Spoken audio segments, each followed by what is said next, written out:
ઓસ્ટ્રેલિયાથી આવેલો દીકરો અમરેલીમાં એક અજાણ્યા વૃદ્ધને મળવા ગયો.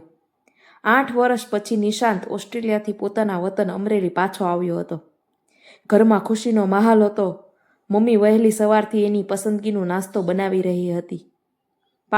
પાડોશીઓ મળવા આવી રહ્યા હતા. બધા પૂછતા હતા, કેટલા દિવસ રોકાવાનો છે? નિશાંત હસીને બધાને જવાબ આપતો હતો. પણ બીજા જ દિવસે સવારે તેણે એક એવી વાત કરી કે મમ્મી પણ આશ્ચર્યમાં પડી ગઈ.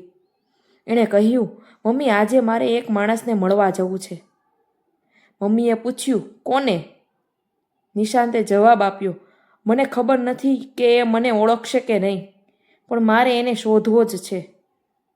અમરેલીમાં કોણ છે એવો? નિશાંતે ખિસ્સામાંથી એક જૂનો ફોટો કાઢ્યો. ફોટામાં લગભગ 20 વર્ષ જૂનો એક માણસ હતો.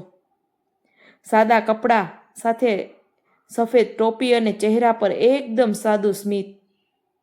મમ્મીએ ફોટો જોયો. થોડીવાર ચૂપ રહી. પછી ધીમેથી બોલી, આ ફોટો તારી પાસે ક્યાંથી આવ્યો? નિશાંતે કહ્યું, પપ્પાની જૂની પેટીમાંથી મળ્યો છે. મમ્મીના ચહેરા પર અચાનક ગંભીરતા આવી ગઈ. નિશાંત, આ માણસને શોધવાની તને શું જરૂર પડી? નિશાંતે માત્ર એટલું કહ્યું, પપ્પાએ કહ્યું હતું. નિશાંતના પપ્પાનું 3 વર્ષ પહેલાં અવસાન થયું હતું. મૃત્યુના થોડા દિવસ પહેલાં તેમણે નિશાંતને પોતાની જૂની પેટી આપી હતી. એમાં કેટલીક જૂની તસવીરો હતી, જૂના કાગળો હતા અને એક નાનું લિફાફું હતું. લિફાફા પર લખ્યું હતું, નિશાંત માટે. પત્રમાં માત્ર થોડા શબ્દો હતા, બેટા, મારી જિંદગીમાં એક માણસ એવો છે જેને હું ક્યારેય કંઈ આપી શક્યો નથી. પણ એ માણસના કારણે એક સમય એવો આવ્યો હતો જ્યારે આપણું ઘર બચી ગયું હતું. તું જ્યારે પણ અમરેલી પાછો આવે, એને એકવાર જરૂર મળજે. એનું નામ છે રઘુભાઈ. લોકો એને કદાચ ભૂલી ગયા હશે, પણ હું એને ક્યારેય ભૂલ્યો નથી. નિશાંતને એ સમયે સમજાયું નહોતું કે વાત કેટલી મોટી છે. પણ અમરેલી પાછો આવ્યા પછી તેણે નક્કી કર્યું, રઘુભાઈને શોધ્યા વગર પાછો નહીં જાય. નિશાંત આખો દિવસ અમરેલીમાં અલગ અલગ જગ્યાએ પૂછતો રહ્યો.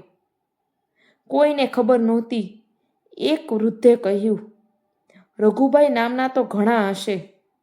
બીજા માણસે કહ્યું, કદાચ હવે અહીં રહેતા નહીં હોય. નિશાંત થાકી ગયો.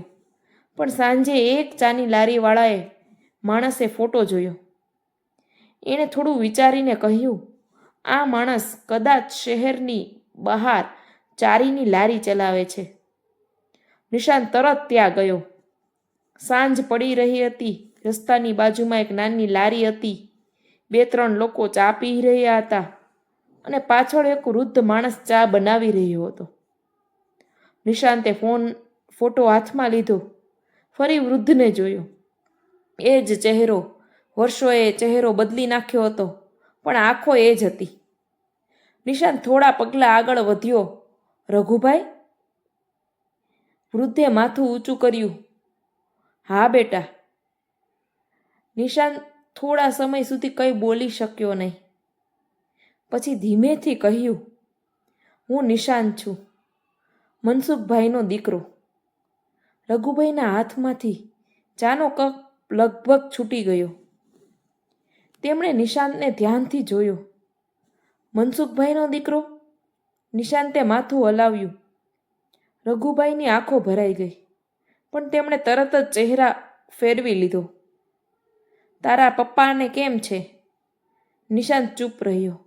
રઘુભાઈએ ફરી પૂછ્યું, મનસુખભાઈને કેમ છે?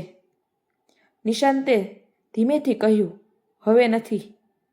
રઘુભાઈ એકદમ શાંત થઈ ગયા. થોડીવાર સુધી માત્ર ચાની કીટલીનો અવાજ જ આવતો રહ્યો.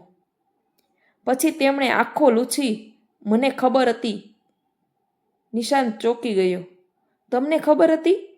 રઘુભાઈ બોલ્યા, માણસ દુનિયાથી દૂર જઈ શકે છે બેટા, પણ જે માણસને દિલથી ઓળખતો હોય ને, એની ખબર ક્યાંક ને ક્યાંક મળી જ જાય. નિશાંતે ખિસ્સામાંથી પપ્પાનો પત્ર કાઢ્યો. પપ્પાએ મને તમને મળવા મોકલ્યો હતો. રઘુભાઈ હસ્યા. એને હજુ પણ લાગે છે કે એ મારું કંઈ દેવું છે? નિશાંત બોલ્યો. પપ્પાએ લખ્યું હતું કે તમે અમારા ઘર માટે ઘણું કર્યું હતું. રઘુભાઈએ તરત વાત બદલી નાખી. ચા પીશ?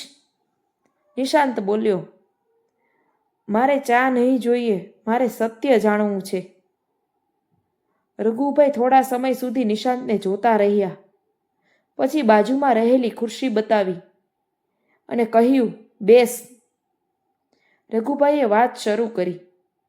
આજે તું જે ઘરનો માલિક છે ને, એ ઘર એક સમયે તમારું નહોતું. નિશાંત ધ્યાનથી સાંભળતો રહ્યો. તારા પપ્પાનો ધંધો બંધ થઈ ગયો હતો. ઘરમાં પૈસા નહોતા. બેંકની લોન હતી. ઘર વેચવું પડે એવી સ્થિતિ આવી ગઈ હતી. નિશાંતને આ વાતનો ક્યારેય ખ્યાલ નહોતો. એના પપ્પાએ આ બધું પરિવારથી છુપાવીને રાખ્યું હતું. રઘુભાઈ બોલ્યા. એક દિવસ તારા પપ્પા મારી પાસે આવ્યા. એ સમયે હું પણ કોઈ મોટો માણસ નહોતો. મારી પાસે પણ બહુ પૈસા નહોતા. પણ જે થોડું હતું એમાંથી મેં એમને મદદ કરી. નિશાંતે પૂછ્યું, કેટલા?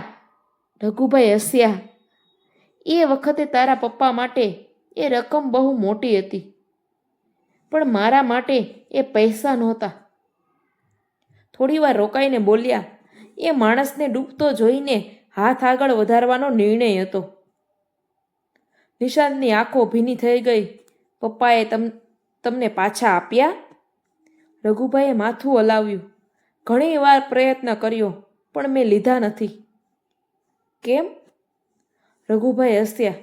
કારણ કે મેં એમને કહ્યું હતું, જ્યારે તું ઊભો થઈ જાય ત્યારે તારા કરતાં નબળા કોઈ માણસને ઊભો કરજે.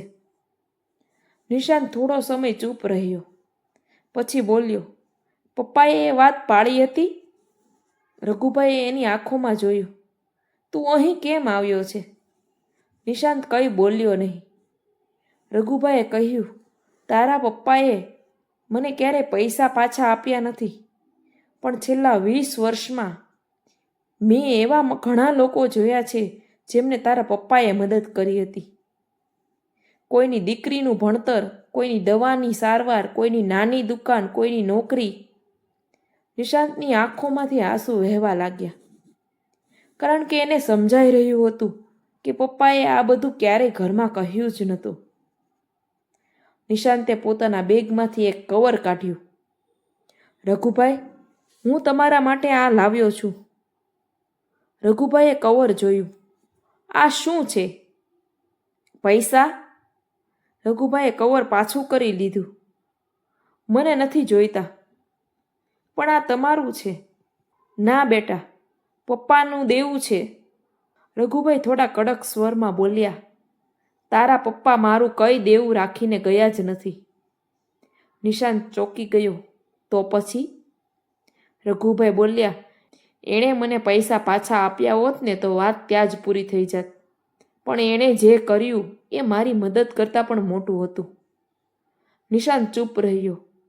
એણે મારી પાસેથી શીખેલી વાત આગળ પહોંચાડી.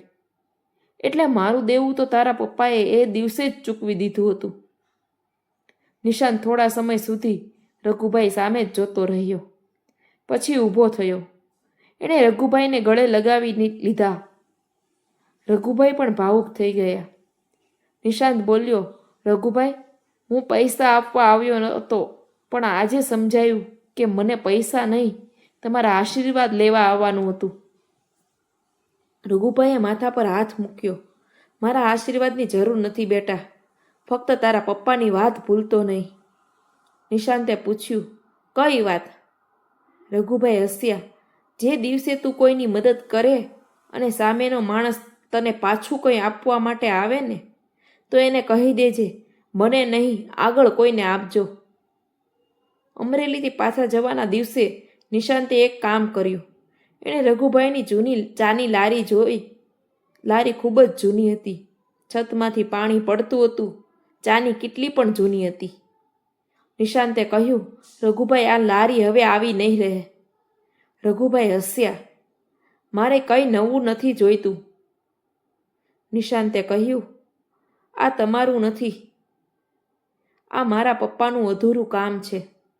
થોડા દિવસોમાં એ નાની લારી સંપૂર્ણ નવી બની ગઈ.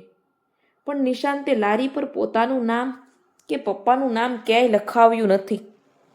ફક્ત એક નાનું બોર્ડ લગાવ્યું, આજે કોઈની એકની મદદ કરો. રઘુભાઈએ બોર્ડ જોઈને લાંબા સમય સુધી ચૂપ રહ્યા. પછી આંખો લૂછીને બોલ્યા, મનસુખભાઈ, તારો દીકરો મોટો થઈ ગયો. નિશાંત ઓસ્ટ્રેલિયામાં પાછો જવા નીકળ્યો. એરપોર્ટ પર બેઠો હતો ત્યારે એની મમ્મીનો ફોન આવ્યો.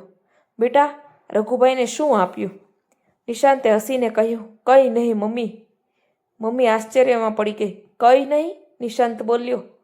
હું એમને પૈસા આપવા ગયો હતો, પણ એમણે મને સમજાવ્યું કે કેટલીક વસ્તુઓ પાછી આપવાની નથી હોતી, આગળ આપવાની હોય છે. ફોનના બીજા છેડે મમ્મી ચૂપ થઈ ગઈ અને નિશાંતની આંખોમાં ફરી એકવાર આંસુ આવી ગયા. કારણ કે એને પહેલી વાર સમજાયું હતું, માણસની સૌથી મોટી સંપત્તિ એ નથી કે એની પાસે કેટલા પૈસા છે. સૌથી મોટી સંપત્તિ એ છે કે એની જિંદગીના કારણે કેટલાક લોકોની જિંદગી થોડી સારી બની છે. અને કદાચ સાચી માણસા એ જ છે, કોઈએ આપણો હાથ પકડ્યો હોય તો જીવનભર એ હાથ પકડીને બેસી રહેવું નહીં, કોઈ બીજો પડી રહ્યો હોય ત્યારે તેનો હાથ પકડી લેવો.